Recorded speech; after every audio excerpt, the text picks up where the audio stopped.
નમસ્કાર YouTube channel Nikesh Patel એજ્યુકેશનનો સ્વાગત છે। જો મિત્રો તમે ચેનલ પર નવા આવો તો ચેનલને સબસ્ક્રાઈબ કરીને બેલ આઇકન પર ક્લિક કરો, જેથી નવા આવનાર વિડીયોની માહિતી તમને મળતી રહે। પ્રશ્ન 1બ, નીચેના દાખલા ગણો। 4માંથી 3 દાખલા, એના 6 માર્ક છે। પહેલું સૂચના છે, નીચેના પ્રશ્નોના જવાબ આપો। પ્રકરણ 7 છે, એના દાખલા પૂછાશે। એમાં પહેલું છે, જો 60 વિદ્યાર્થીઓમાંથી 12 વિદ્યાર્થીઓને ફૂટબોલ રમવું ગમે છે, તો કેટલા ટકા વિદ્યાર્થીઓને ફૂટબોલ રમવું ગમે છે? તો અહીંયા આપણે પદ મૂકીશું 60 એ 12 માટે 100 એ કેટલા। ટકા શોધવા માટે આપણે 100નો ઉપયોગ થાય, 100ના આધારે મળતું મૂલ્ય એટલે 100 મૂકવા પડશે। તો અહીંયા પછી 100 ગુણ્યા 12 છેદમાં 60 મૂકવાના, 60ના અવયવ પાડવાના 12 ગુણ્યા 5, 100ના અવયવ પાડવાના 20 ગુણ્યા 5। તો અહીંયા 12 છેદ ઉડી ગયા, અહીંયા 5 છેદ ઉડી ગયા, જવાબ આવશે 20% વિદ્યાર્થી। બીજો દાખલો છે, સીતાએ ગણિતની એક પરીક્ષામાં 80 ગુણમાંથી 56 ગુણ મેળવ્યા છે, તો તેણે કેટલા ટકા ગુણ મેળવ્યા કહેવાય?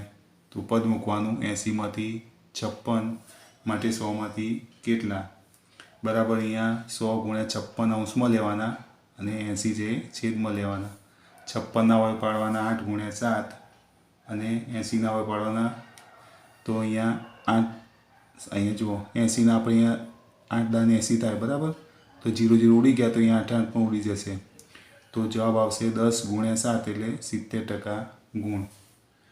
દાખલો 3, એક વેપારીએ મંગાવેલા 70 પાઇનેપલમાંથી 14 પાઇનેપલ બગડેલા નીકળ્યા છે, તો બગડેલા પાઇનેપલની ટકાવારી કેટલી કહેવાય? તો પદ મૂકવાનું 70માંથી 14 માટે 100માંથી કેટલા? તો અહીંયા 100 ગુણ્યા 14 અંશમાં લેવાના, 70 છેદમાં લેવાના। 100ના અવયવ પાડવાના 20 ગુણ્યા 5 અને 70 છે, તો અહીંયા 14 પંચા 70 થાય બરાબર। એટલે 14 સામાન્ય છેદ ઉડી ગયા, અહીંયાથી 5 છેદ ઉડી જશે, જવાબ આવશે 20% પાઇનેપલ। 4 નંબર, એક વર્ગમાં એક દિવસે 40 વિદ્યાર્થીઓમાંથી 12 વિદ્યાર્થીઓ ગેરહાજર છે, તો ગેરહાજર વિદ્યાર્થીઓની ટકાવારી શોધો। તો પદ મૂકવાનું 40 એ 12 માટે 100 એ કેટલા? તો 100 ગુણ્યા 12 અંશમાં લેવાના, 40 છેદમાં 40ના અવયવ પાડવાના 20 ગુણ્યા 2, 100ના અવયવ પાડવાના 20 ગુણ્યા 5, 12ના અવયવ પાડવાના 6 ગુણ્યા 2, તો 2 છેદ ઉડી ગયા, પછી અહીંયા 20 પણ છેદ ઉડી ગયા, તો 5 ગુણ્યા 6 અહીં લખવાના, 5 ગુણ્યા 6, 5 અંક 30 વિદ્યાર્થી। બીજું 2 નંબરની સૂચના છે, કુલ રાશિ શોધો કે જેના પહેલો નંબર છે 5% બરાબર 600 થાય। તો આપણે મૂકવાનું 5 એ 600 માટે 100 એ કેટલા? તો 100 ગુણ્યા 600 અંશમાં લેવાના, છેદમાં 5 લેવાના, 100ના અવયવ પાડવાના 20 ગુણ્યા 5, 5 છેદ ઉડી જાય, તો 20 ગુણ્યા 600 બરાબર 1200। બીજો દાખલો છે, 12% બરાબર રૂપિયા 1080 થાય। તો એ પદ મૂકવાનું 12 એ 1080 માટે 100 એ કેટલા? તો 100 ગુણ્યા 1080 અંશમાં મૂકવાના, 12 છેદમાં મૂકવાના, 1080ના અવયવ પાડવાના 12 ગુણ્યા 90, તો 12 છેદ ઉડી જાય, તો 100 ગુણ્યા 90, 100 ગુણ્યા 90 એટલે 9000 રૂપિયા। ત્રીજો છે દાખલો, 40% બરાબર 500 કિમી થાય। તો એ પદ મૂકવાનું 40 એ 500 માટે 100 એ કેટલા? તો અહીંયા અંશમાં મૂકવાના 100 ગુણ્યા 500 છેદમાં મૂકવાના 40, તો 40ના અવયવ પાડવાના 20 ગુણ્યા 2 અને 100ના અવયવ પાડવાના 20 ગુણ્યા 5, 500ના પાડવાના 250 ગુણ્યા 2, તો 2 છેદ ઉડી ગયા, અહીંયા 20 છેદ ઉડી ગયા, તો 5 ગુણ્યા 250, 5 ગુણ્યા 250નો જવાબ આવશે 1250 કિમી। 4 નંબર, 70% બરાબર 14 મિનિટ થાય। તો અહીંયા પદ મૂકવાનું 70 એ 14 માટે 100 એ કેટલા? તો 100 ગુણ્યા 14 અંશમાં લેવાના, 70 છેદમાં મૂકવાના, 100ના અવયવ પાડવાના 20 ગુણ્યા 5, 70ના 14 ગુણ્યા 5, તો 14 સામાન્ય છેદ નીકળી જશે, 5 છેદ ઉડી જશે, જવાબ આવશે 20 મિનિટ। 3 નંબરની સૂચના છે, ટકાને અપૂર્ણાંકમાં ફેરવી તેનું અતિ સંક્ષિપ્ત સ્વરૂપ લખો। પહેલું છે 25%, તો 25 છેદમાં 100 મૂકી દેવાના, 100ના અવયવ 25 ગુણ્યા 4 એટલે 25 પછી છેદ ઉડે, અંશમાં કંઈ ના વધે 1 લખવાનું, છેદમાં 4 તો 1/4। બીજું છે 150%, તો 150 અંશમાં છેદમાં 100 મૂકવાના, 150ના 50 ગુણ્યા 3 અવયવ, 100ના 50 ગુણ્યા 2, 50 છેદ ઉડી જાય, તો 3/2 જવાબ। 3/2 એ અશુદ્ધ અપૂર્ણાંક છે, તે મિશ્રણ ફેરવા માટે આપણે 1 પૂર્ણાંક 1/2 જવાબ આવશે। 3ને 2 વડે ભાગો એટલે આવી રીતે અપૂર્ણાંકમાં જવાબ આવી જશે મિશ્રમાં।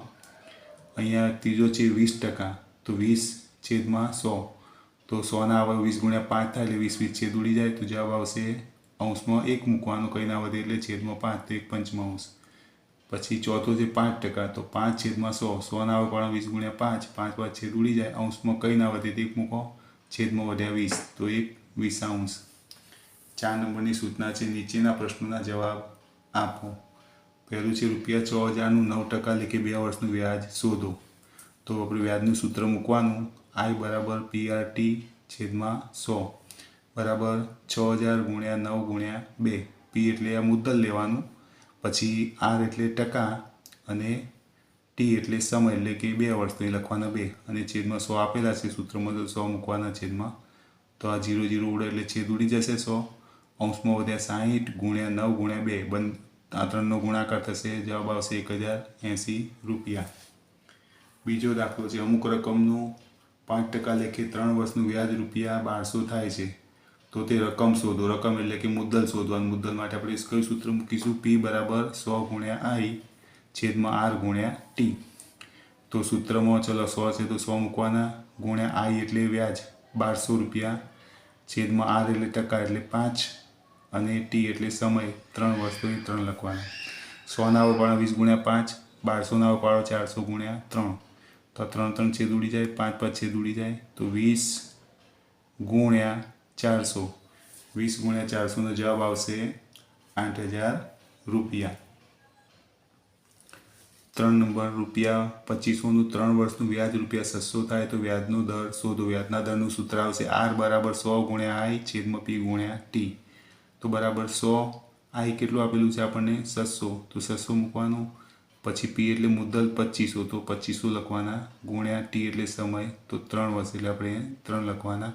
100ના આવે પાડો 25 ગુણ્યા 4, 600 અહીં 2 0 ઉડી ગયા એટલે 6ના આવે 3 ગુણ્યા 2, અને એટલે 3 છેદ ઉડી જશે, અહીંયાથી 25 પણ છેદ ઉડી જશે, તો 4 ગુણ્યા 2 બરાબર 8%. ચોથું ₹4,000નું 9% લેખે વ્યાજ ₹720 થાય છે, તો મુદત શોધો. તો મુદત માટે આપણે સમયનું સૂત્ર એટલે કે T = 100 ગુણ્યા I છેદમાં P ગુણ્યા R. તો 100 ગુણ્યા I આપણને આપેલું છે 720, પછી P એટલે મુદ્દલ આપેલું છે આપણને ₹4,000 ગુણ્યા R એટલે 9%, અહીં લખવાના 9. તો 100 છે તો જો પહેલાં 2 0 અહીં ઉડી જશે, પછી અહીંયાથી પણ 1 0 ઉડી જશે, 9ના ઉપર 8, 9 ગુણ્યા 8 72, ના આવે 9 × 72, તો 9નો છેદ ઉડી જાય, 8ના હોય 4 ગુણ્યા 2 એટલે 4 છેદ પણ ઉડી જશે, તો જવાબ આવશે 2 વર્ષ. વિદ્યાર્થી મિત્રો, તમને આ વિડીયો ગમે તો વિડીયોને લાઇક કરો, કમેન્ટ કરો, શેર કરો અને ચેનલને સબસ્ક્રાઈબ